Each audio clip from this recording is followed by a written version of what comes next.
Hello, it's Karen Burniston here with an assembly video for one of our die sets. This is die number 1113, the Love Charms, and you can check out all of our die designs at karenburniston.com. So a really great feature of our charm sets is how you can cut everything at one time and just use up all your scraps. Now on the big stitched heart, if you cut just the heart, you'll get the big stitched heart. So I've done that out of red. But then I'm also going to nest in this extra little heart die and cut them at the same time. That's how you would put slits in the stitched heart to be able to slide the arrow through. Now you can use any die cutting machine that can accommodate a wafer thin die. Today I am using my Spellbinders Platinum 6. I've grabbed the chocolate, candy wrapper, and love note dies, and I'm going to use the emboss feature on these. So for a Spellbinders Platinum 6, I take the bottom cutting plate off, I put my dies paper side up right on the platform, then I use the tan matte and the purple hard plate that both come with the machine and roll that through. Now you might need to get on the internet and find out what the sandwich is for embossing a wafer thin die for your machine. So these three particular dies I think just really look nice when you emboss them. The chocolate, you get all those little raised squares of chocolate. You can really see the ridges at the bottom of the candy wrapper. And then on the love note, you get to see the raised heart that's in the center. Okay, let's talk about assembly. For the candy hearts, there is an optional catchlight stencil detail. So you would just keep the paper in the die and use like a white gel pen through the die as a stencil to add that catchlight. Totally optional, just adds a little detail to the charm. And that's true for both of the candy hearts. So you've got the love you and the be mine. I like those because the die just cuts those words right down into the candy hearts. The lips charm also has catchlight detailing on it. So again, just keep the paper in the die, use your white gel pen, and go in there and stencil on those catchlights. There is also an optional stencil feature on the love note for that heart. Now we've already used that to emboss the piece, and it looks lovely tone on tone, but you can also go in with, say, a red pen and maybe just trace around the heart. That's a nice look. Or you could fill it all the way in. Now you don't have to use a pen for this. This could be something that you could just sponge through the die with some ink or using a blending brush or a sponge. Now another optional look with the love note that I kind of like to do is to highlight the score line that creates the flap of the love note. And I find that if I have a thin pen, it just kind of hugs the groove. So it's pretty easy to go in there and just do that freehand. Now you can always use that heart stencil from the love note on some of the other pieces. So for instance, if I wanted to add a heart to the candy wrapper, I'm just going to use my grid here to make sure that I have my candy wrapper centered, and then I'll make sure that the whole of the love note is over the same line, and that way I know I'm in the center. And then I can just go in and do the same thing to add a heart to the candy wrapper. Now I love glue for the assembly of our charms. I have my fine tip bottles here on a damp paper towel in a jar, a tip that I picked up from Joanne at a recent retreat.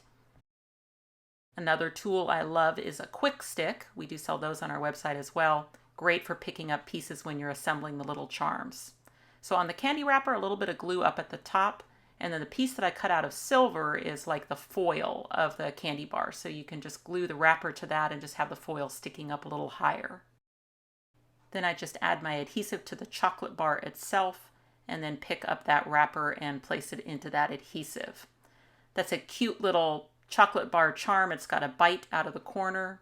Now let's say that you wanted to use this as a charm, but you didn't want the bite out of the corner. So then what you would do is you would just flip the bottom end of the chocolate to the top. So I just chopped off a little bit of the top that has the bite out of it so that I can use the whole.